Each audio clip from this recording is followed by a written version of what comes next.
Wajumbe wa muungano wa dini mbalimbali huko Nyandarua wametoa wito wa amani kabla ya uchaguzi mdogo wa wiki ijayo wa eneo bunge la Ol Kalou uliopangwa kufanyika Alhamisi tarehe 16.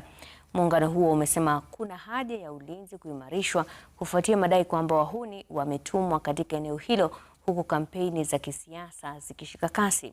Kulingana na mwenyekiti wa baraza hilo, Askofu Mkuu Josam Kariuki, kuna haja ya kampeni za amani kabla ya uchaguzi huo mdogo. Za hivi karibuni kumekuwa na visa vya uharibifu wa vifaa vya kampeni na uhuni huko Ol Kalou, na hivyo kusisitiza umuhimu wa serikali na viongozi wa kisiasa kuwa mstari wa mbele katika kuzingatia hali ya amani. Wakati uchaguzi ikifika, Mungu atupatie kiongozi ambaye ye mwenyewe amechagua, na tuweze kuuliza viongozi wetu wakati huu tunafanya kampeni, tuweze kuheshimiana.